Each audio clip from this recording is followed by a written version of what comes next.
I was a mob boss.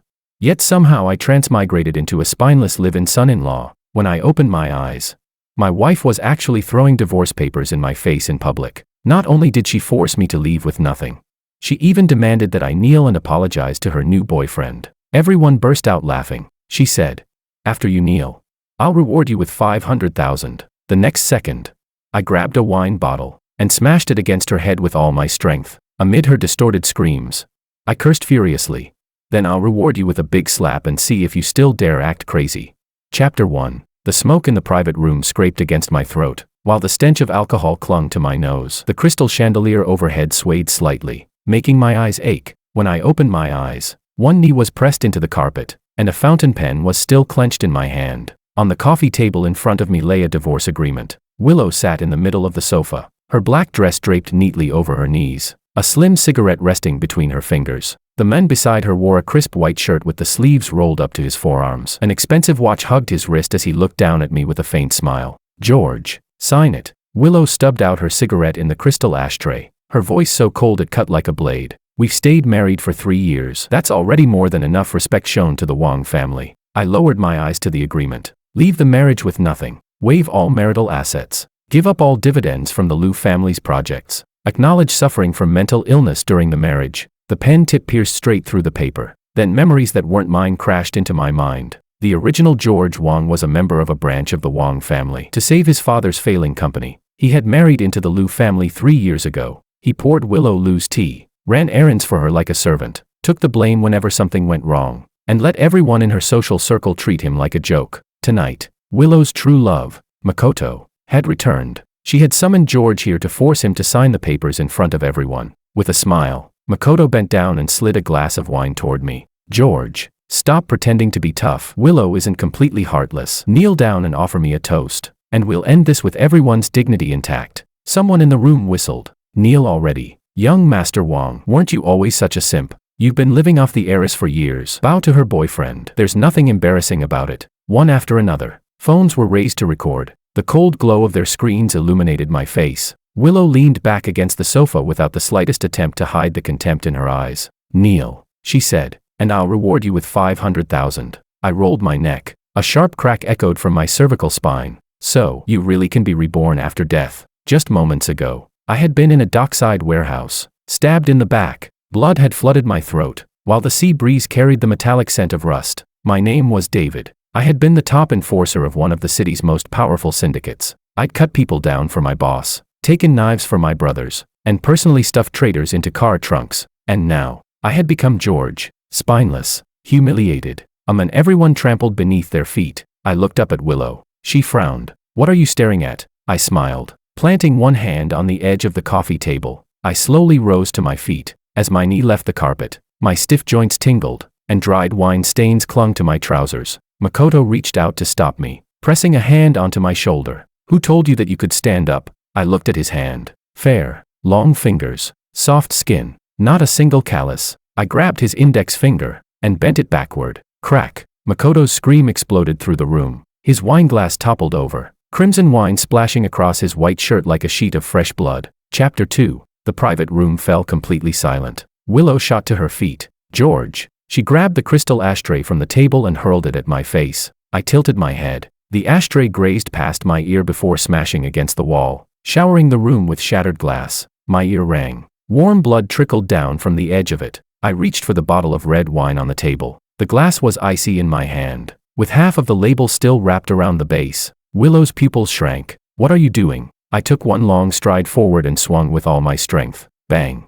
The bottle smashed into the side of her forehead. The shattering glass drowned out everyone's gasp. Wine and blood splashed across her face as she crashed back onto the sofa. Her fingers clawed at the cushion. Her lips parted, but no scream came out. Clutching his injured hand, Makoto stumbled backward into the coffee table. His knees buckled, and he collapsed to the floor. I tossed away the broken bottleneck and stepped on the back of his hand. A distorted cry escaped his throat. "George, you've gone insane." I bent down and looked him in the eye. Then I slowly ground my shoe harder. I could feel the bones pressing against the flesh beneath my sole. A girl screamed. Someone dropped their phone onto the carpet. The screen was still recording. I said, "I'm in a really bad mood right now." 2 security guards burst through the door. Without even looking, I grabbed a wineglass and smashed it at the feet of the first one. Glass shards flew upward, slicing into his calf. He froze. The second guard lunged at me. I grabbed Makoto with one hand and pulled him in front of me as a human shield. Anyone takes another step, I said. And this hand of his is finished. Makoto's face was covered in tears and snot. Don't move. Please, don't move. Supporting herself against the sofa, Willow slowly sat up. Blood streamed from her forehead past the corner of her eye. She stared at me as though she were seeing me for the first time. George, do you have any idea what you're doing? I picked up the phone from the floor. The video was still there. It had recorded me kneeling on the carpet, them forcing me to sign the divorce papers, and Willow throwing the ashtray at me. I saved the recording, emailed it to myself, and slipped the phone into my pocket. Without a trace of emotion, I replied, I do. Stepping over the broken glass, I walked up to her. I grabbed her chin and forced her to look at the agreement on the table. You coerced me into signing this. I don't think preserving evidence is unreasonable, do you? Willow's jaw trembled, but she refused to back down. You injured me. You're not getting away with this either. I let go of her. Then I picked up another phone from the floor, dialed the police, and turned on speakerphone. The operator answered. Hello, what's your emergency? I looked around at the room full of pale faces. This is private room 8 at Starlight Club. I was coerced into signing a property agreement. While defending myself, I injured several people. I'd like the police to determine whether my actions constitute excessive self-defense. I'll remain at the scene and cooperate with the investigation. Willow's face instantly lost all color. Makoto lay limp on the floor, unable to force out a single word. I placed the phone on the coffee table, sat down on the sofa, and calmly wiped the wine and blood from my hands with a tissue. Oh, and send an ambulance. No one at the doorway dared to move. I looked up and said, what are you all standing around for? If you wait until someone's dead to call, it'll be too late. Chapter 3. By the time the police sirens rose from downstairs, the air conditioning in the private room had everyone feeling chilled to the bone. A towel was wrapped around Willow's forehead. The bleeding had stopped. She sat at one end of the sofa, staring at me, her fingernails digging into her palm. Makoto cowered against the wall. His right hand was swollen purple, and he wouldn't stop crying about the pain. I sat beside the coffee table and lined up every phone in the room like mahjong tiles. Who had recorded what? Who had deleted what? Who had shared hidden footage in the group chat? I checked them one by one. Someone tried to snatch one back. I tapped the table with the jagged bottleneck and barked. You want to lose your hand? The men immediately withdrew. Grinding her teeth, Willow said, George, you think a few videos are enough to clear your name? I glanced at her and smiled. They're not. That's why I called the police. She fell silent. More of George's memory surfaced. This wasn't the first time Willow had done something like this. She had once forced him to take the blame for Makoto's drunk driving scandal by issuing a public statement claiming he had been behind the wheel. At the Lu Group's annual gala, she had made him apologize in front of everyone, claiming he had accidentally leaked confidential project files in an email, all to protect her younger brother, Oliver. She had also used the loans tied to George's father's company to keep him under her thumb, forcing him to bow his head again and again. It wasn't that George lacked pride. He simply had a noose around his neck, and the Lu family held the other end. Too bad. That trick didn't work on me. The door opened. 2 police officers entered, followed by paramedics. Willow immediately stood up, her voice trembling. Officer, he assaulted us on purpose. I want my injuries documented, and I'm pressing charges. Makoto shouted as well.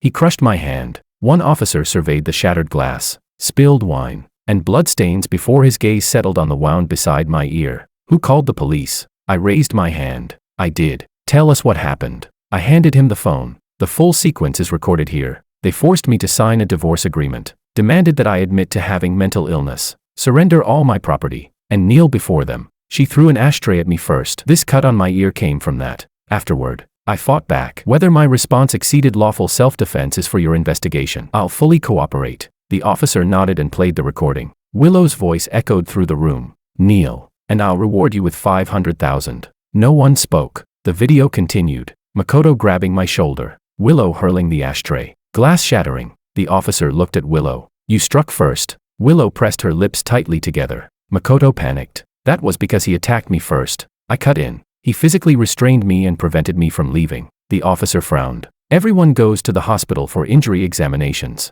After that, you'll all come to the station to give statements. Willow took a deep breath. I want to call my lawyer. That's your right. She picked up her phone and dialed a number. The moment the call connected, her voice softened. Big brother, something happened at Starlight Club. George attacked Makoto and me. Whatever the person on the other end said made her expression turn cold again. She handed me the phone. My brother wants to speak with you. I took it. A deep male voice came through the speaker. George, have you made enough of a scene tonight? George's memories identified him immediately. Diego Liu, the eldest son of the Liu family, the true power behind the Liu Group. A man whose heart was narrower than a knife's edge and colder than an accountant's ledger. Not yet, I replied. Silence lingered for 2 seconds. You injured my sister and a member of the Ito family. This isn't going to end here. I looked at Willow and smiled. Then don't end it. Diego's voice grew even colder. What do you want? I want Willow to walk away with nothing. Willow's head snapped up. A short laugh came from the other end of the line. Are you still drunk? I switched the phone to my other hand. I don't drink anything another person hands me. Diego said nothing. I continued. Your sister had someone spike my drink tonight. The plan was to make me sign the papers, film me humiliating myself, have me committed to a psychiatric hospital, and then take the shares registered under my name. Would you like me to ask the police to preserve the glass as evidence? The towel slipped from Willow's hand. Makoto's face turned deathly pale. The officer immediately turned toward the glasses on the coffee table. Which glass? I pointed to the one on the left. A faint trace of white powder still clung to the rim. I wasn't guessing. When you've spent years in the underworld, you learn to recognize tainted liquor. The numbness at the back of my tongue when I woke up. The heaviness in my stomach. This body had come dangerously close to swallowing whatever they'd mixed into that drink. Chapter 4. One of the officers put on gloves and sealed the wineglass in an evidence bag. Struggling to keep her balance, Willow gripped the edge of the sofa. George, stop making things up. I looked at her. Then why are you shaking? Her eyelashes trembled. Diego's voice came through the phone again. George, until the facts are established, don't throw around false accusations. I brought the phone closer to my mouth. Mr. Liu, you'd better hire a good lawyer, because I'll be talking to the media too. Diego's voice turned icy. You dare drag the Liu family into this? I looked down at the blood on my hands. Dark red filled the cracks between my fingers. In an even tone, I said, I don't care. I'm already drowning. So what is there left for me to be afraid of? If we're going down, I'd rather we both lose than let you in alone. With that, I hung up. As the police escorted us out of the private room, the hallway was packed with club employees, supported by a medic. Willow lowered her voice as she passed me. George, you'll come crawling back to me on your knees. I stopped walking and leaned close enough for only her to hear. Remember this. Tonight was just the appetizer. Her lips moved slightly, but she said nothing. The elevator doors slid open. My reflection appeared in the silver mirror. Blood still seeped from my ear, yet my eyes burned with an unsettling brightness. This body is weak. No muscles, no calluses, no scars across my back. Doesn't matter. I've got plenty of ways to deal with people. Anyone who stepped on my head, I'd drag them underwater with me. Anyone who tried to hang me, I'd tighten the noose around their own neck instead. Chapter 5. The sharp scent of disinfectant filled the hospital corridor. Harsh white lights made the walls look cold, while faint streaks of water stretched across the tiled floor. The cut beside my ear required 3 stitches. The doctor glanced at me a few times while applying the bandage but asked no questions. Willow had 4 stitches in her forehead after the wound was cleaned. She also had a mild concussion. Makoto had a fractured right index finger along with soft tissue damage to the metacarpal. Compared to theirs, my injuries were minor. All things considered, I hadn't come out on the losing end. The lawyers arrived quickly. Representing the Wang family was my nominal older brother, Luis Wang. He wore a neatly tailored gray suit with a perfectly straight tie. The moment he walked in, he looked first at the bandage by my ear, then at the blood on the back of my hand. So, you really cracked Willow's head open. I looked up from the bench. What? Disappointed. Luis sat beside me and adjusted his glasses. I'm worried you'll get yourself killed too soon. I chuckled. I thought the Wang family only knew how to sell off their sons. He looked at me steadily. You never used to speak to me like this. Leaning against the wall, I replied. The old George is dead. Luis's brow twitched. Don't say that during your statement. I laughed. This man wasn't stupid. According to George's memories, Luis wasn't his biological brother. He was his cousin, the heir to the Wang family's main branch. When George's father's company ran into trouble, it had been Luis who proposed marrying George into the Liu family in exchange for the Liu Group's investment. His hands weren't clean, but he wasn't foolish enough to tie himself completely to the Liu family either. Luis handed me a phone. The Liu family had your old phone under surveillance. I had the SIM card replaced. I accepted it. Your price? He answered without hesitation. Don't drag the Wang family down with you. I powered on the phone. And what do I get in return? Luis stared at me for several seconds before lowering his voice. Willow holds a guarantee agreement covering 12% of your father's company's debt. The Wang family is still at her mercy. After what you did tonight, Diego will definitely play that card. I turned to him. So, if you're going to make this ugly, Make it so ugly that the Liu family won't dare make a move. Now that was music to my ears. I opened the video I'd emailed to myself, then checked the cloud backup. I need 3 things. First, who booked that private room tonight? Second, who served the wine? Third, every scandal Willow made George take the fall for over the past 3 years. Luis frowned. George. I looked at him. Me. He didn't ask another question. How long do I have? Before sunrise. Luis let out a short laugh. You think I'm a god? I stood up and patted him on the shoulder. No, you're a businessman, and businessmen hate losing money. You've already placed your bet, so stop pretending you don't have any chips on the table. The smile disappeared from Luis's face. Word by word, he said.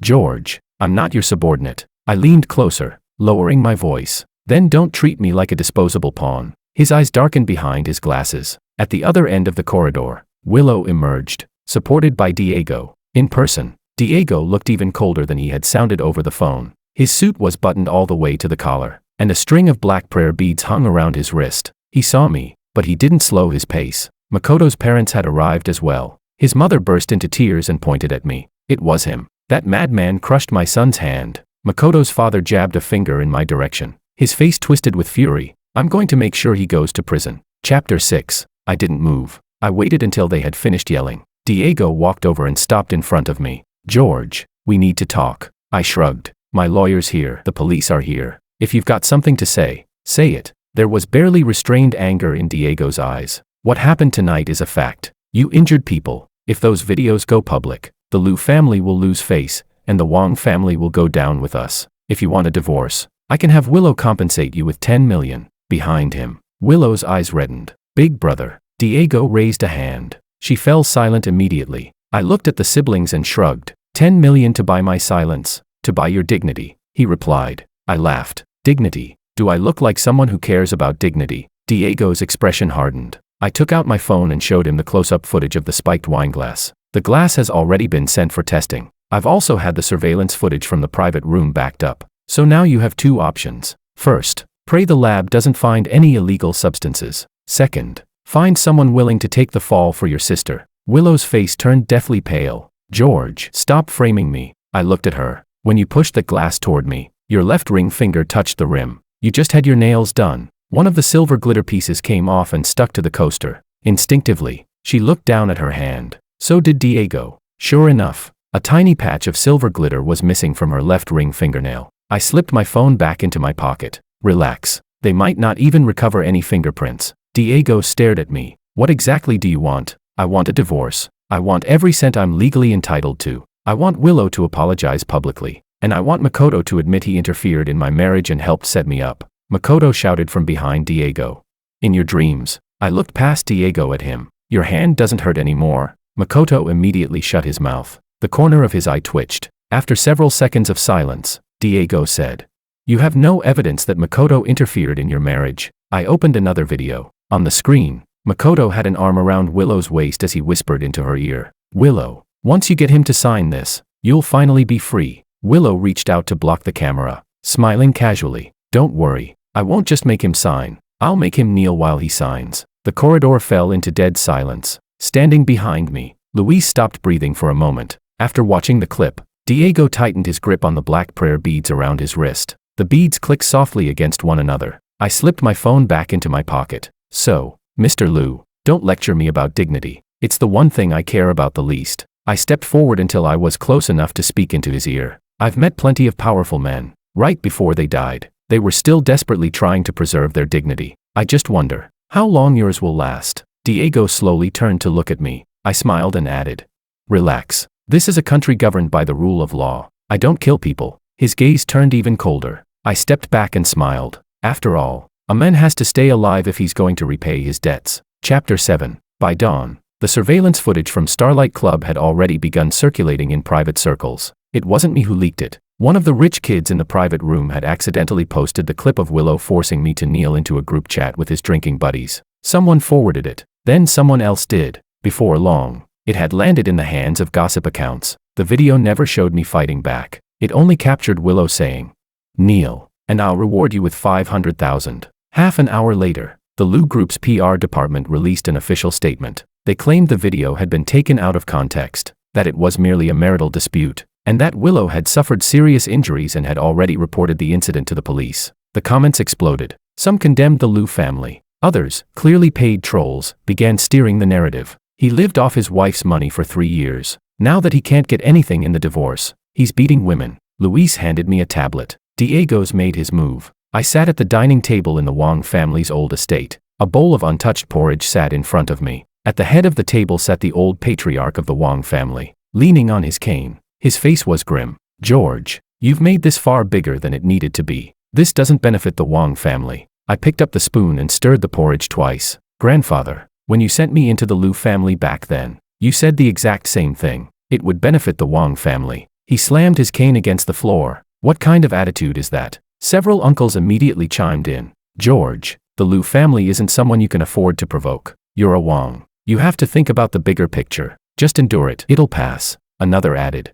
"Besides, you hit a woman. No matter what, public opinion will never be on your side." I set the spoon down. Clink. The porcelain rang softly against the bowl. "Bullshit. So forcing me to kneel is acceptable." But the moment I hit back, suddenly I'm the villain. No one answered. My gaze swept across every face at the table. George had lowered his head through countless meals at this very table. While his uncles discussed business, he poured their drinks. When his cousins mocked him for marrying into another family, he didn't even dare reach for the meat dishes with his chopsticks. I wasn't him. I turned to Luis. "The files." Luis slid a document folder across the table. The old patriarch frowned. "What files?" I opened the folder and pulled out the first document. 3 years ago, the Liu Group invested 20 million into the Wang family. The condition attached to that investment was my marriage to Willow Liu. After the wedding, the Liu Group quietly dumped 3 batches of bad debt into the Wang family supply chain. The Wang family ended up absorbing 60 million in risk for them. The old patriarch's face changed instantly. I pulled out the second document.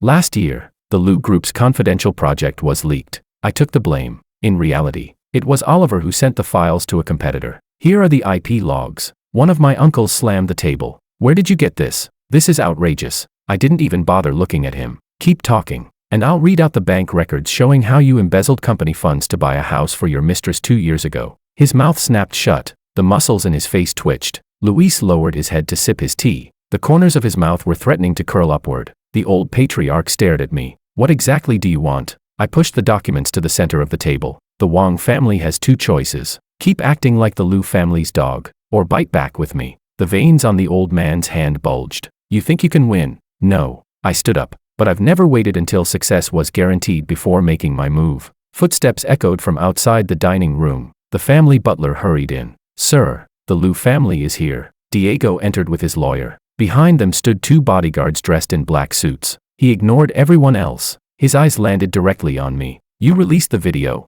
"No." He placed a lawyer's letter on the table. "The Liu Group will be suing you for intentional assault, defamation, and extortion. If you delete the videos now and sign a confidentiality agreement, we'll issue a letter of forgiveness regarding the assault charges." Several of my uncles looked visibly uncomfortable. They were afraid. I picked up the lawyer's letter. "Read it once," then tore it cleanly in half. The scraps drifted onto the table. One of Diego's bodyguards stepped forward. I looked up. "You planning to use force inside the Wang family estate?" Diego raised a hand. The bodyguard immediately backed off. His voice remained calm. "George, do you really think you're tough?" I walked up to him and shrugged. "Tough? Not even close. Didn't you see me kneeling last night?" He stared at me. "Then you should know. The higher someone rises after kneeling, the harder they fall." I leaned closer. "Mr. Liu, the lab report on the spiked wineglass will be out this afternoon." His pupils contracted sharply. I continued in the same calm tone. "And I also have the records proving your brother Oliver emailed confidential files to your competitor.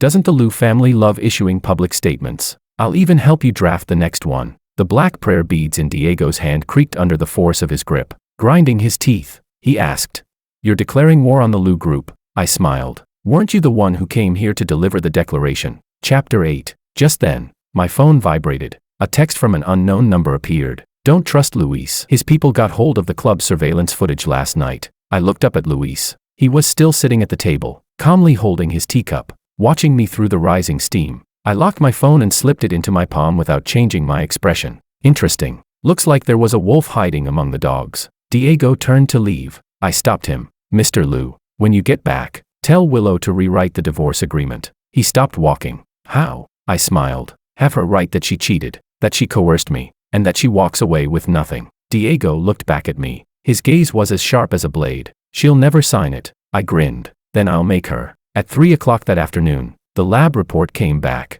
The wine glass tested positive for zolpidem. The dosage wasn't fatal, but it was more than enough to leave someone drowsy and mentally impaired. The police officially opened an investigation. The Liu family's PR team immediately changed its story. They now claimed a club waiter had acted on his own, and that Willow had known nothing about it. The club manager was pushed out as the scapegoat. On the news, I watched him bow his head in apology. A cup of tea sat cold beside my hand. Across from me, Luis said. Diego moved fast. That waiter suddenly received $200,000. The money came through an outsourcing company after being routed through 3 different accounts. Without looking up, I said, find out who actually controls the outsourcing company. I already checked. The registered owner is a 70-year-old man. Then find who's behind him. Luis rubbed his forehead. You really do think I'm a god? I looked straight at him. You took the club's surveillance footage last night. His fingers froze. The room fell silent. Outside, tires rolled over the stone pavement with a soft scraping sound. Luis finally looked up. Who told you? I only asked whether you did. He slowly set down his teacup. I did. I stood up, grabbed him by the collar, and slammed him against the wall. The teacup overturned. Tea spilled over the edge of the table. Luis hit the wall with a muffled grunt. His glasses slid crookedly down his nose. The bodyguards at the door moved to come in. I glanced at them. Out. Both men looked toward Luis. He forced out a single word through clenched teeth. Out. The door closed. I stared at him. Give it to me. His Adam's apple bobbed. I took it, because I was afraid the Liu family would destroy it first. Cut the crap. I tightened my grip. Were you the one who leaked the video? Did you edit it? His breathing grew heavier. I slammed my fist into the wall beside his face. The skin across my knuckles split open, and a chunk of plaster broke away. I'll ask one last time. Where's the original footage? Luis closed his eyes briefly. In the safe. The password. Your birthday. I laughed. You really know how to play the caring brother. Looking at me, his voice turned hoarse. I never tried to hurt you. The original footage shows the entire fight. If all of it had been released, you'd be in trouble too, I replied. Whether it gets released, and how it gets released, is my decision, not yours. I let him go, straightening his glasses. He looked at me with a complicated expression. George, you're like a completely different person. I wiped the blood from my knuckles. Then be grateful. The new one is still willing to talk to you. The original surveillance footage was stored on a hard drive inside the safe. I plugged it into the computer. The recording began the moment I entered the private room. George being forced to drink. George being forced to kneel. Makoto sliding the divorce agreement across the table. Willow lighting her cigarette. I rewound another 10 minutes. A waiter entered carrying the wine. Makoto stood up. With his back to the camera, he paused in front of my glass. For exactly 3 seconds. 3 seconds. That was enough. I isolated the clip and zoomed in. From inside his sleeve, a tiny packet of white powder slipped into his hand. Standing behind me, Luis nodded. That proves Makoto did it. I shook my head. Not enough. Still not enough. We still don't have footage of Willow directly drugging me. Luis frowned.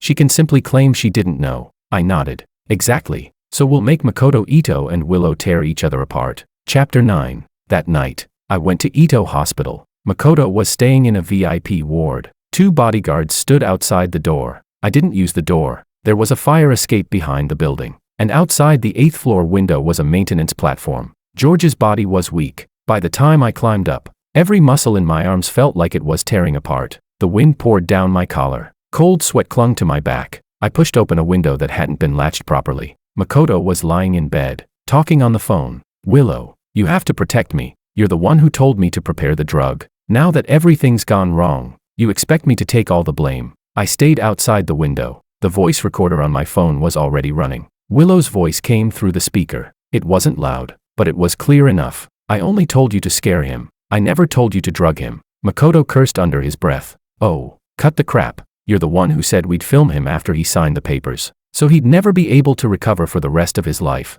Willow was silent for a second. Makoto, calm down. My brother will handle this. Handle my ass. My hand's broken. The whole internet's calling me a homewrecker. And now you're trying to distance yourself from me. Willow's voice suddenly turned sharp. You never should have touched that glass. Makoto shouted back.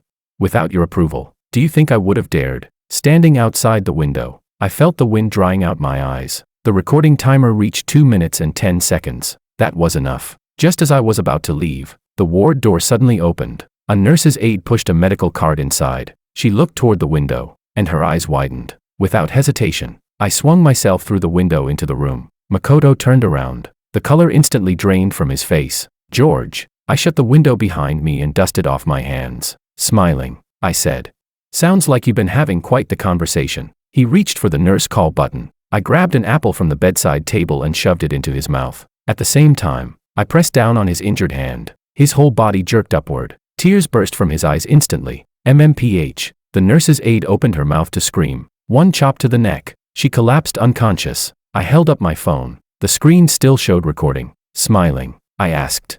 What do you think? If I hand this recording over to the police, do you think Willow will still save you? Makoto's eyes were bloodshot. The apple still stuffed in his mouth. I pulled it out. He gasped for air. What do you want? I leaned over him. Tomorrow morning, you're going to release a public statement. You'll admit you interfered in our marriage. You'll admit you conspired with Willow to force me into signing the agreement. You'll admit you were the one who drugged the wine, and that she knew about it. He shook his head frantically. No, I can't. If my father finds out, he'll beat me to death. I pressed down on his injured hand again. Makoto, I think you've misunderstood. I'm not negotiating with you. I'm informing you. His entire body trembled. Footsteps echoed from outside the room. The bodyguards were returning. I let him go and opened the window. Before climbing out, I looked back at him. Makoto, you know better than anyone. Willow will abandon you. Diego will abandon you. And in the end, even the Ito family will abandon you. Chapter 10. Makoto never released the statement. That was my mistake. I never imagined Makoto Ito could be this much of a coward.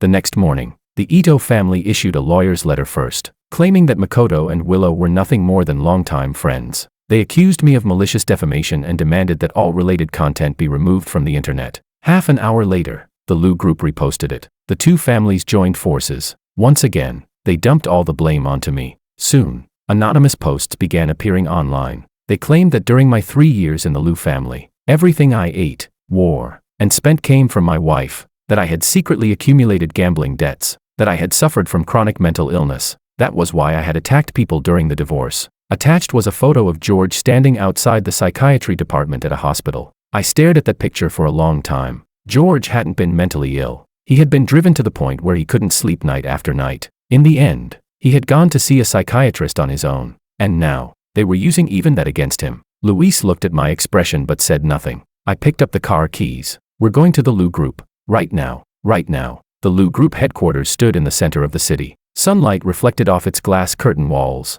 Reporters had already crowded the entrance. The moment I got out of the car, flashes exploded around me. Mr. Wang, is it true that you suffer from mental illness? Did you attack Ms. Lu because you failed to extort money from her during the divorce? You married into the Lu family for 3 years. Is it true you never had any income of your own? Luis's bodyguards tried to block them. I raised a hand. Stand down. I walked straight toward the cameras. Then I tore the bandage from my ear, exposing the stitches and the wound beneath. Take a good look. Willow did this. She threw an ashtray at me. The reporters erupted into noise. I took out my tablet and played the video from the private room. Willow's voice echoed through the loudspeakers outside the building. Kneel, and I'll reward you with 500,000. The crowd fell silent for a second. Then it exploded. Security guards from the Lu group rushed outside. Move back. No interviews are allowed here. I handed my tablet to the nearest reporter. Take it. Copy whatever you want. A security guard reached out to grab it. I caught his wrist, twisted it behind his back, and pinned him to the ground.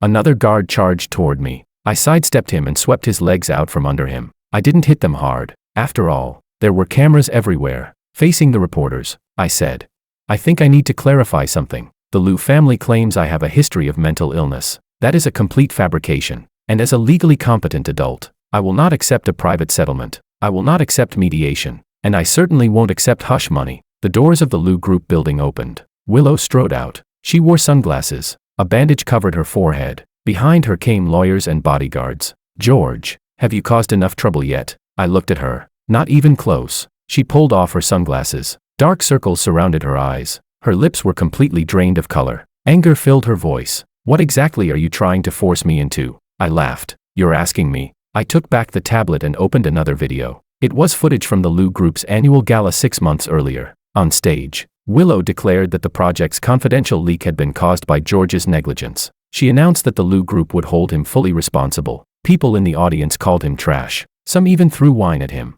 George stood there with his head lowered. His white shirt was soaked. His fingers gripped the microphone so tightly they turned pale. Yet he couldn't say a single word. I looked up at Willow. So tell me, who was forcing whom? Her lips parted. A reporter immediately thrust a microphone toward her. Ms. Lou, is this video authentic? Ms. Lou, was the project leak really caused by Mr. Wong? Willow's breathing became uneven. She looked at me. Her voice dropped so low that only I could hear it. George, please don't do this. I took one step toward her. Instinctively, she took one step back. Every camera caught it. Looking down at her, I asked, so, now you know what fear feels like. Her sunglasses slipped from her hand. They hit the ground. The lenses shattered. I'm not afraid. Then stop shaking. She forced herself to stand still. Her whole body tensed. I leaned in close. Willow, you seemed pretty happy watching me kneel before. She pressed her lips together. I raised my hand and pointed at the steps leading into the Lou Group headquarters. Now, it's your turn.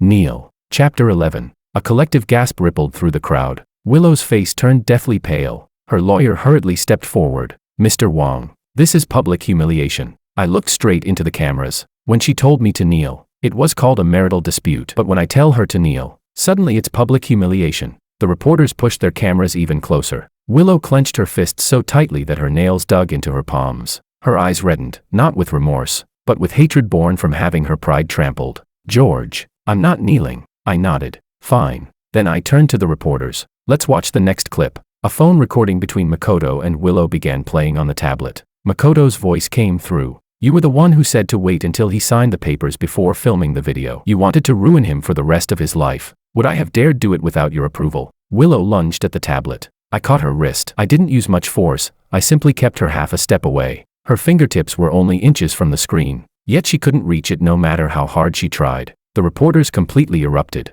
firing question after question. Lou Group security guards desperately tried to hold back the crowd, but they couldn't stop the flood of reporters. Even passers-by gathered around. Willow stared at me. The arrogance she used to wear like a crown was gone from her eyes. All that remained was chaos, panic, and the realization that the blade she had sharpened with her own hands had finally turned and stabbed her instead. I let go of her wrist. Willow, it's fine if you won't kneel today. I put the tablet away. You'll have plenty of chances to kneel and cry in the future. That evening, the police summoned Makoto Ito for questioning. Reporters packed the entrance to the Ito residence. Makoto came out wearing a mask, his right arm wrapped in a bandage, keeping his head down as he hurried toward the car. Someone asked if he had been the other man. He didn't answer. Someone else asked whether drugging George had been Willow's idea. He paused for the briefest moment before his father shoved him into the car. That split-second reaction was enough to fuel the internet's imagination for the next 3 days. Lou Group stock opened lower the next morning. Business partners sent urgent letters overnight asking about the risks. Diego was too busy putting out fires to keep playing the enlightened saint. But he wasn't idle. At 10 that night, several banks that had worked with George's father's company for years suddenly sent notices at the same time. Citing an increased guarantee risk rating,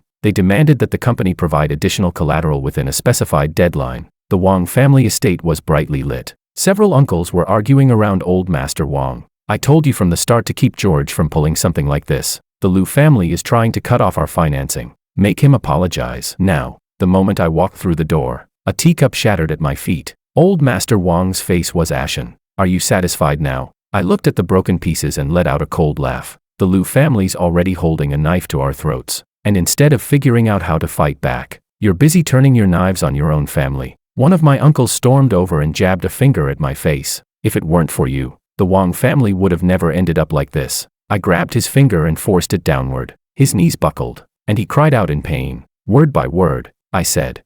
Point at me one more time. His face twisted from the pain. Old Master Wong slammed the table. George, let him go. I released him, clutching his hand. My uncle stumbled backward, cursing non-stop. Madman, you're completely insane. I turned to Luis. Which bank is leading this? Luis handed me a folder. Bema Bank. The vice president is Martin. He's very close to Diego. I flipped through a few pages. His son received money from one of Lou Group's investment funds last year. Luis nodded. 30 million. He invested it in a shell tech company. I smiled. Organize all the materials and send them straight to the regulator's mailbox. Luis paused. Right now. Right now. Old Master Wong frowned. You're going to drag them into this too. I looked him in the eye. He reached for my throat first. And you expect me to spare him? No one spoke. Luis said quietly.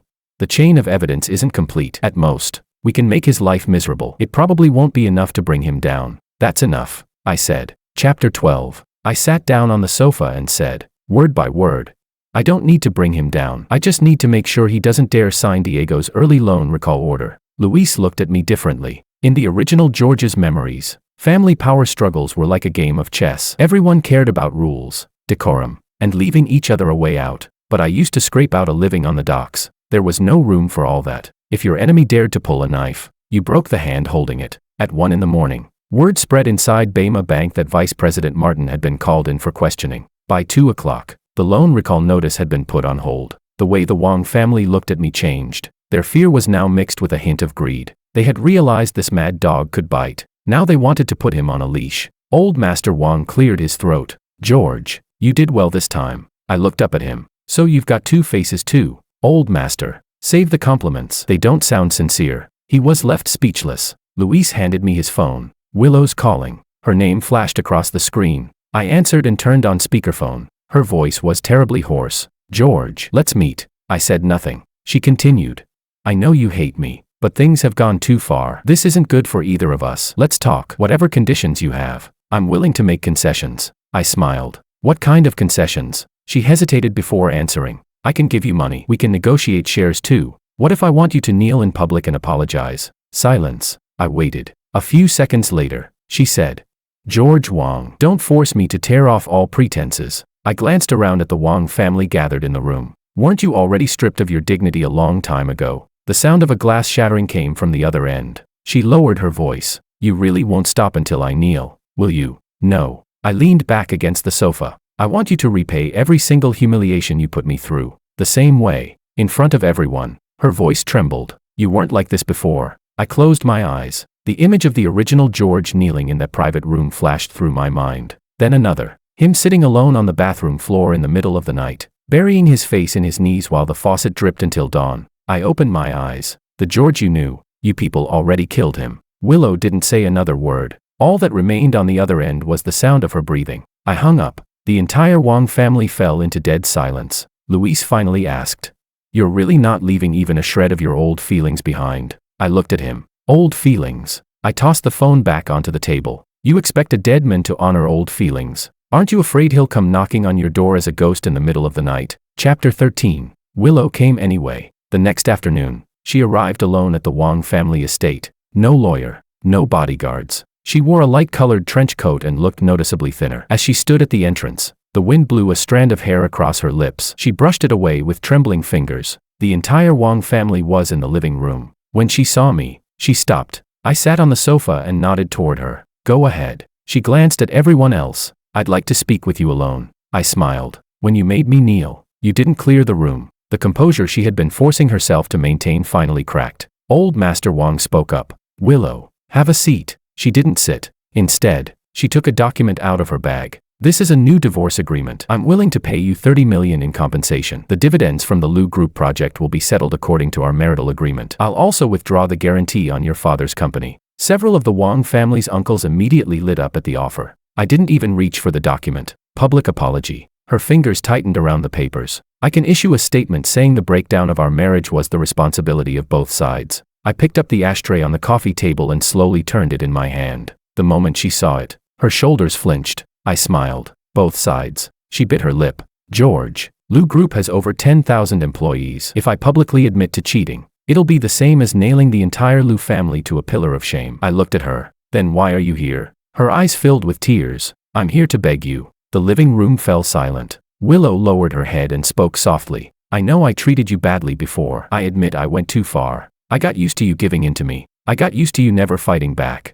So I just kept pushing further and further." I looked at the top of her head. It sounded like she was admitting her mistakes, but she never actually said what those mistakes were. She only admitted that she'd gone too far. She never mentioned the pain the original George had endured. All she wanted was to cut her losses. I stood up and walked over to her. She looked up at me, her tear-filled eyes shimmering as her fingers gripped the edge of the agreement. "George, we can't start over, but at least don't let this end with both of us destroying each other." I reached out and took the agreement. She let out a quiet sigh of relief. The next second, I tore it cleanly in half. The ripping sound echoed sharply through the living room. Willow froze. I tossed the shredded papers into the trash. "The way you're begging. It's all wrong." Her face gradually turned pale. Old Master Wong frowned. "George, don't go too far." I turned to him. "Shut the hell up." The old man shot to his feet in fury. Luis immediately grabbed his arm to stop him. I looked back at Willow. You want to negotiate? Fine. I pointed toward the courtyard outside. Kneel in the yard for 30 minutes.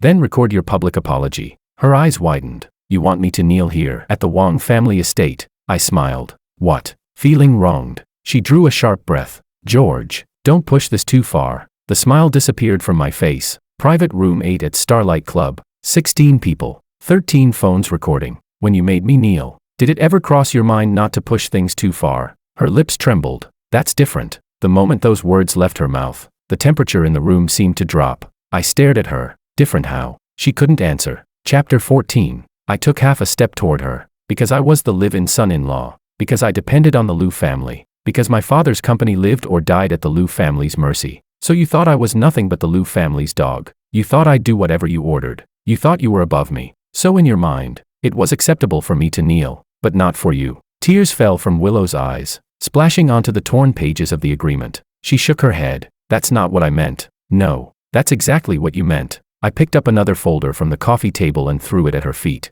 These are all the things I took the blame for over the past 3 years. The drunk driving statement, the project leak, the client kickbacks, and cleaning up Oliver's mess. You knew he was innocent every single time. The tears on her face vanished instantly. Her whole body began trembling uncontrollably, because the file contained signatures, audio recordings, emails. She finally stopped pretending to be the victim. She was scared. Willow looked at me. Where did you get all this? That's none of your business. She bent down to pick up the documents. I stepped on the edge of the file. Kneel, or get out. She froze. A few seconds later, she slowly bent her knees. A chorus of gasps filled the Wong family's living room. Just as her knees were about to touch the carpet, her phone rang. She stopped immediately and fumbled to take it out. The screen showed Diego. She answered. Brother. Diego's voice came through the speaker. Stand up. Don't kneel. Willow looked up at me. Hope returned to her eyes as though she'd grabbed hold of a lifeline. Diego continued. George, I can't give you what you're asking for, but I have another gift prepared for you. I took the phone from Willow. Talk, he replied.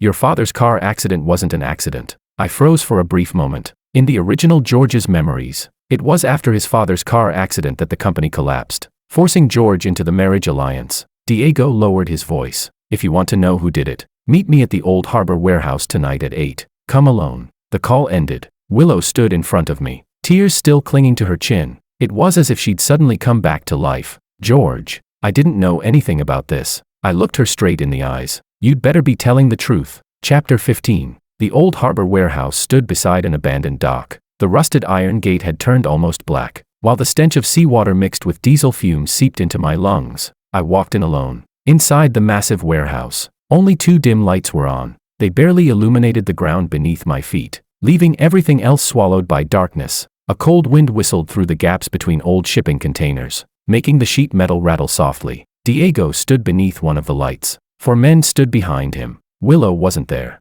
I glanced at the 4 men. Their stances gave them away. They weren't ordinary bodyguards. Their hands rested beneath their jackets, shoulders slightly lowered. They were trained fighters. Rolling his prayer beads through his fingers, Diego said. You actually came. I took off my jacket and tossed it onto a nearby wooden crate. Where's the evidence? He raised a hand. One of the men tossed over a manila envelope. It landed at my feet. I didn't pick it up. Diego smiled. What's wrong? Scared. I smiled back. Stupid question. You brought 4 men. I came alone. So tell me, which one of us is actually scared? The smile faded from his face. I've looked into you, George. You've never been able to fight. You've never seriously hurt anyone. You've never even been in a real fight. And you've never had combat training. But the way you've been acting these past few days doesn't match the men in those records. I rolled my wrists. So, he stared at me. So I want to see who you really are. I let out a chuckle. Ask your sister. Didn't she already tell you last night? I'm crazy. Diego took half a step back. Do it. All 4 men charged at me at once. The first man whipped out a telescopic baton from beneath his jacket and swung it hard at my shoulder. I sidestepped the strike, closed the distance, and drove my elbow into his ribs. He grunted. The strength instantly drained from his body. I seized his wrist, tore the baton from his hand, and smashed it into the back of his knee. Bang. His legs gave out, and he dropped to his knees on the spot. The second man rushed in from the side. His punch brushed past my ear. I grabbed his wrist, twisted with his momentum, and hurled him straight into a shipping container. Thud. The steel wall shook violently, sending layers of dust raining down. The third man was the most ruthless. A flash of cold steel. A blade slid from his sleeve and lunged toward my abdomen. I didn't retreat. I stepped forward instead. The knife sliced through my shirt. The icy edge skimmed across my skin. I caught his wrist and bent it sharply backward. Clang. The blade hit the floor. A heartbeat later, my kick slammed into his chest. He flew backward, crashed into a stack of wooden crates, and curled up on the ground, coughing up a mouthful of blood. Then, without warning, something tightened around my neck. The fourth man had looped a rope over my throat from behind and yanked it tight. My breathing stopped instantly. Bright sparks exploded across my vision. I grabbed the rope with both hands, stomped hard on his foot, then threw my head backward into his nose. Crack! A scream erupted behind me. The rope loosened. I spun around, snatched the rope away, looped it around his neck instead, pinned the back of his head, and slammed his face into the ground. Once, twice. Silence filled the warehouse. He lay motionless on the floor. Don't get the wrong idea. He had only passed out. I took a deep breath. The taste of blood filled my mouth. Diego still stood beneath the light. Even the prayer beads in his hand had stopped moving. For the first time, genuine fear appeared on his face. I picked up the telescopic baton from the ground and walked toward him one step at a time. Backing away, he said, "George, if you stop now, it's not too late." I tapped the baton against the concrete. Clang, clang. Each metallic knock echoed through the warehouse. The evidence. He glanced at the paper bag by his feet. Inside are the bank records of the driver who caused the crash. Back then, someone transferred $5 million to his family. I bent down and picked up the envelope. At that exact moment, one of the lights overhead suddenly went out. Chapter 16. Footsteps echoed from a corner of the warehouse. I turned my head. Luis stepped out of the shadows, a car key dangling from his hand. I looked at him. "You're working with him." Diego grinned smugly. "George, did you really think anyone in the Wong family wanted you to win?" Luis ignored Diego and looked directly at me. "Your father's car accident wasn't the Liu family's doing." I tightened my grip on the paper bag. Luis continued. "It was the Wong family." A gust of wind slipped through the warehouse doors, making the paper bag rustle loudly. I stared at him. "Explain." Luis's voice was low. "Your father discovered that the Wong family's main branch had been cooking the books. He was going to hand the evidence over to the regulators. Old Master Wong couldn't stop him. After the crash, the evidence disappeared, and the Liu family seized the opportunity to force the Wong family into a marriage alliance." Diego picked up where he left off. "You've been hating the wrong people." I looked at him coldly. "Save the whitewashing." He shrugged. "The Liu family did humiliate you, but we didn't kill your father." I turned back to Luis. "So why are you here tonight? To save me, or to silence me?" Luis tossed the car keys to me. "There's a car waiting outside. The evidence is real. It contains the payment records to the driver's family, and the Wong family's internal accounts. That's all I can give you." I caught the keys. "Why?" Luis fell silent for a moment. "Because my father also died in that storm." The warehouse fell silent except for the rattling sheet metal. Diego's expression changed. He clearly hadn't expected Luis to turn against him. The next second, police sirens wailed outside. Diego spun around. Luis said calmly, "I called the police." Diego's eyes turned vicious. "Luis." Luis stepped back until he was standing beside me. "Mr. Liu, hiring people to assault someone is enough to keep you busy for a while." Diego Liu glared at us. The string of prayer beads in his hand suddenly snapped. Black beads scattered across the floor, bouncing in every direction. I walked toward him with the baton raised. Then, instead of hitting him, I smashed it into the wooden crate beside him. Bang. Startled, he instinctively stumbled backward. His foot landed on the scattered beads. He slipped and crashed to the floor. I crouched down and looked at him, scared. His face twisted for a split second. The police rushed into the warehouse. I tossed the baton aside and raised both hands. "I'll cooperate with the investigation." Diego stared at me, grinding his teeth so hard they clicked. I smiled at him. "Mr. Liu, don't expect to find another fall guy this time." The Old Harbor warehouse incident quickly exploded into the headlines. Diego had invited me to a meeting, but brought 4 hired thugs with him. Various weapons and knives were found scattered around the scene. When the police arrived, all 4 attackers were injured. The warehouse surveillance footage, the emergency call records, and Luis's testimony all matched my account. I was injured as well. There were ligature marks around my neck, a cut along my waist, and scrapes across the back of my hand. This time, the Liu family couldn't simply sweep everything under the rug. After being placed under administrative detention, Diego Liu was released on bail while awaiting further investigation on suspicion of inciting intentional assault. 2 of the 4 hired thugs had prior criminal records. They admitted they had been paid only to intimidate someone and claimed they didn't know who had arranged the job. The money had been transferred through a shell company. Tracing that shell company led investigators to one of Lu Group's vice presidents. Once again, Diego was trying to find someone else to take the fall, but the Lu family's wall was already cracking from every side. Makoto was the first to break. During his second police interview, he completely turned on Willow. The drugging, the coercion, the secretly recorded videos. He confessed to everything. The reason was simple. The Ito family wanted to protect Ito Corporation. They were preparing to send him overseas until the scandal blew over. While forcing him to publicly claim that everything that had happened was his own personal doing, he realized he had become the sacrificial lamb. And when a cornered dog has nothing left to lose, it bites. Chapter 17. The day Willow was summoned for questioning. I sat in my car and watched her walk out of the Lu Group headquarters. She was dressed in a black business suit. Her face looked exhausted, and a faint scar was visible near her temple. Reporters immediately surrounded her. MS. Lu, Makoto claims you knew about the drugging. Is that true? Did you repeatedly coerce your ex-husband? How do you plan to handle your divorce with Mr. Wong? Keeping her head down, Willow walked toward her car under the protection of her bodyguards. Then someone shouted, "Willow, when you made George kneel, did you ever think you'd end up like this?" She stopped. From inside my car, I watched her through the window. As if she had heard my name, she slowly raised her head and searched the crowd. Finally, she spotted my car. She pushed past her bodyguards and walked toward me. Luis, sitting in the driver's seat, asked quietly, "Should I drive away?" "No." Willow stopped beside my window and knocked softly. I lowered it. The outside noise instantly flooded into the car. The reporters shouting, camera shutters clicking, car horns blaring from the street. Everything blended into one chaotic roar. Looking at me with reddened eyes, Willow said, "George, I just finished giving my statement." I remained silent. She clasped her hands tightly in front of her. I admitted it. I admitted that I knew Makoto was going to drug your drink that night, and I admitted I forced you to sign the agreement. Every camera turned toward us. Her voice trembled, but she didn't look away. I did a lot of terrible things. I took your patience for granted. I cut off every path you had left, and I even used your father's company to force you into submission. She took a deep breath. Then, she slowly bent her knees. The crowd exploded. Willow knelt beside my car as though every last bit of strength had finally left her. Her back gradually bent forward. Her shoulders completely collapsed. "I'm sorry." The sound of camera shutters became a non-stop storm. Still kneeling, Willow looked up at me as tears streamed down her face. "George, I know you'll never forgive me." Her voice shook. "But do we really have to destroy each other like this?" I looked down at her. Back then, the original George had knelt before her in that private room. She hadn't cared. At the company's annual banquet, he had wine thrown in his face in front of everyone. She had simply watched. Even in the hospital corridor, she had been convinced that sooner or later, he would come back and kneel before her again.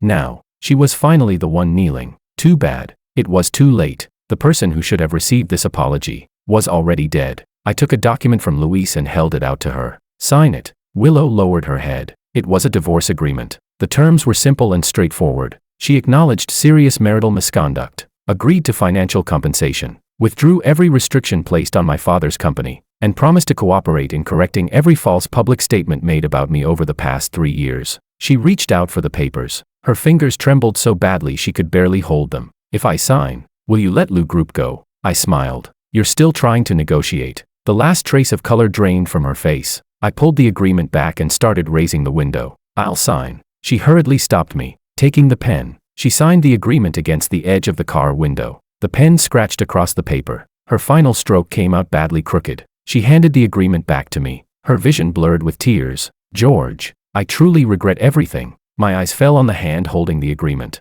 That was the same hand that had thrown the divorce papers into the original George's face, that had hurled an ashtray at me, that had personally pushed the drugged glass of wine toward me. I took the agreement and said calmly, "Your regret is your business. Whether I forgive you is mine." She stared at me blankly. The last glimmer of hope in her eyes slowly faded away. I raised the window. The glass slowly sealed shut, shutting her out. She remained kneeling where she was. Her lips moved slightly, as though she were calling my name. I didn't respond. As Luis drove the car through the crowd, I looked into the rearview mirror. Willow was surrounded by reporters. She tried to stand, but her legs gave out. She had barely gotten halfway up before collapsing back onto the ground. There were so many people around her, yet not a single one reached out to help her. Chapter 18. The Wong family's books were even dirtier than the Lu family's. Among the files Luis gave me were records showing that, 10 years earlier, the Wong family's main branch had inflated profits, fabricated contracts, and evaded taxes.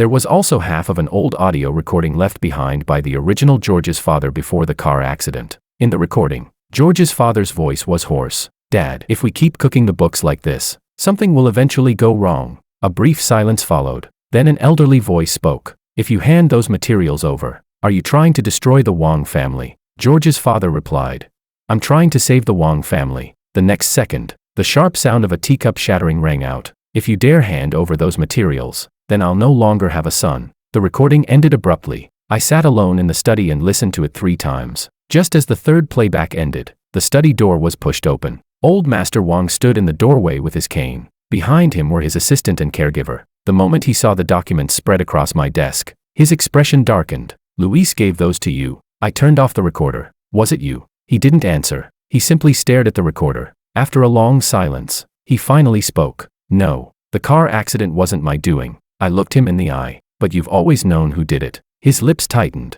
The Wong family couldn't afford to fall back then. I slowly rose to my feet. "So my father had to die." Old Master Wong slammed his cane against the floor. "Your father was a Wong too. If he'd handed over those materials, the entire Wong family would have been finished. So many businesses, so many employees. Were they all supposed to be buried with him?" I walked over until I was standing right in front of him. "He died, and the Wong family survived. Then you turned around and sent his only son into the Liu family, so he could spend his life as the Liu family's dog." Old Master Wong's face gradually turned ashen. Through gritted teeth, he said, "George Wong, don't forget, you carry the Wong name too." I laughed. "And what has that name ever given me?" "Nothing but bad luck." He raised his hand to slap me. I caught his wrist. His skin was loose with age. His wrist bones were so thin they pressed against my palm. I barely used any force, yet he still gasped in pain. You wouldn't dare hit me." I looked at him calmly. "You're too old. You wouldn't survive it." A trace of relief flickered across his eyes, as though he believed blood ties still meant something to me. Then I spoke again.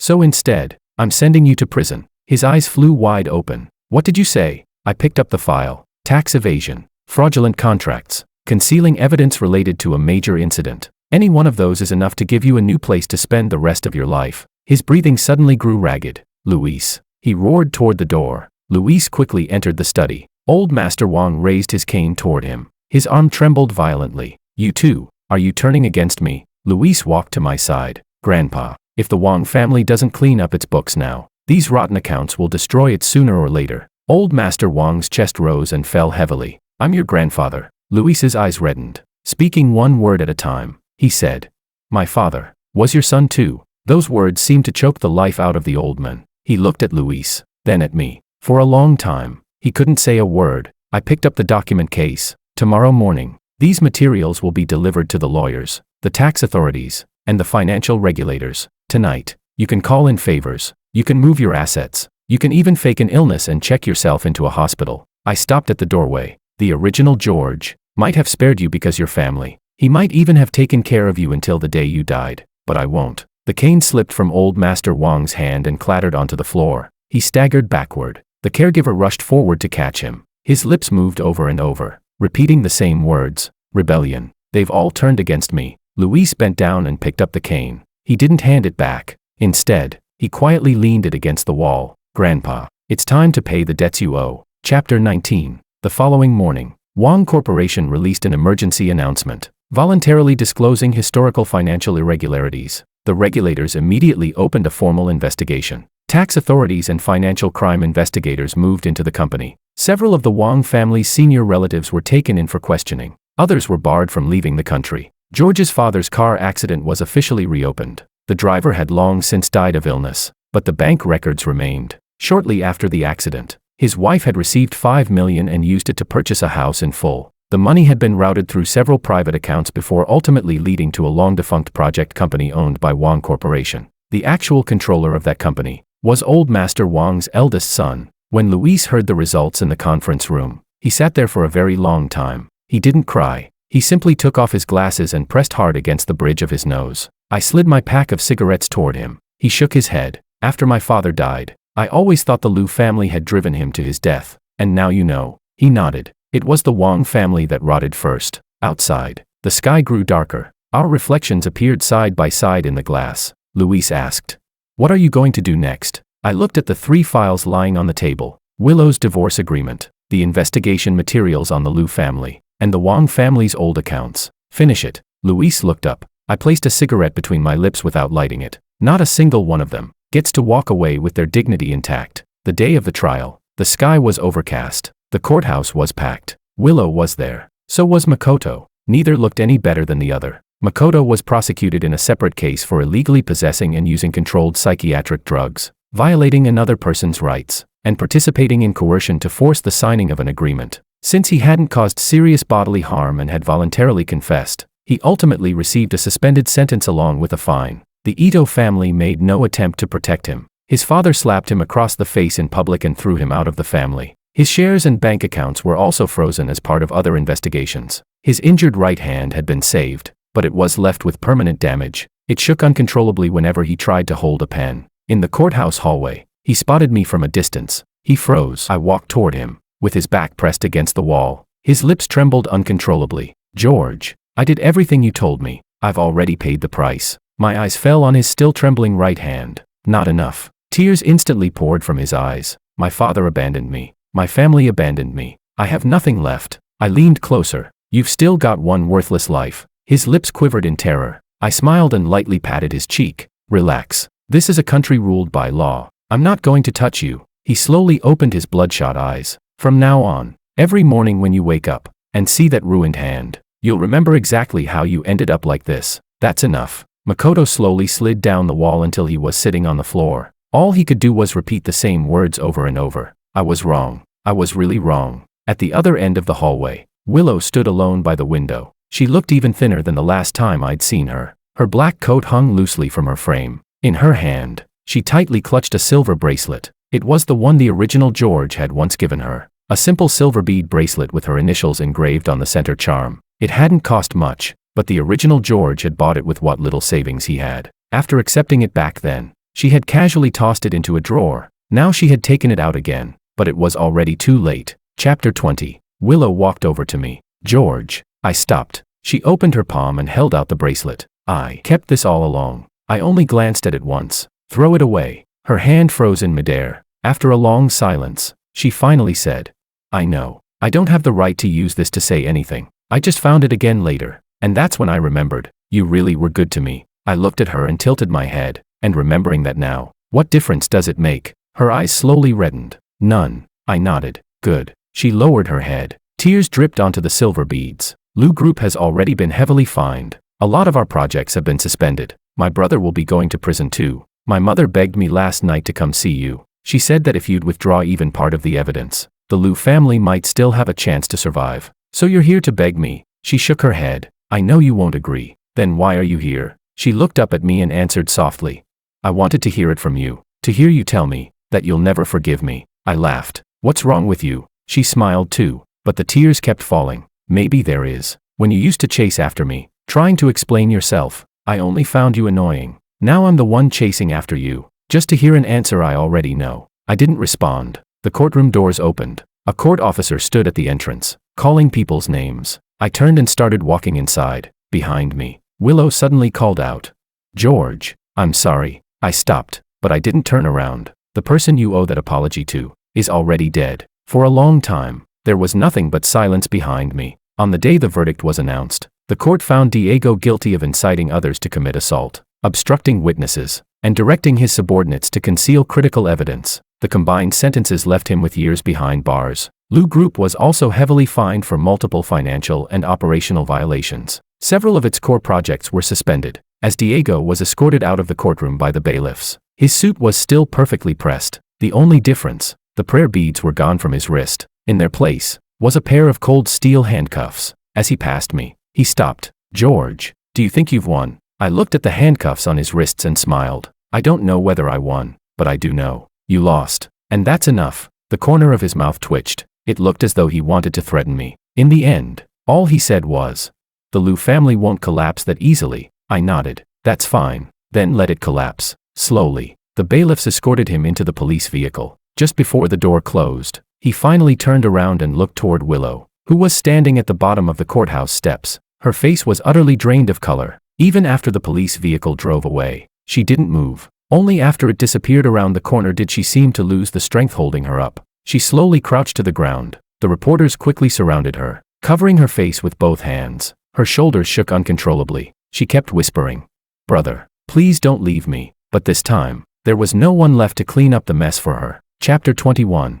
Old Master Wang couldn't escape the investigation. The last time I visited him, he was lying in a hospital bed while investigators questioned him. His hair had turned thin and snow-white. His frail body seemed to sink into the mattress. The man who had once decided other people's fates with a single sentence now needed a caregiver just to lift a glass of water. When he saw me walk in, his clouded eyes suddenly lit up. "George, you came." I placed a family asset division and restructuring agreement on the bedside table. "Sign it." He stared at the document. His hand shook violently. "Do you really have to take this so far?" I bent down and pressed a pen into his hand. "When you signed the papers sending me into the Liu family, did your hand shake like this too?" Tears streamed down his face. "I can't sign anymore." I took hold of his hand and guided it across the paper. "You can." The pen scratched across the page. His signature came out crooked and shaky. The moment it was finished, it was as if every ounce of strength had been drained from his body. He collapsed back onto the pillow. "The Wang family. The Wang family is finished." I picked up the agreement.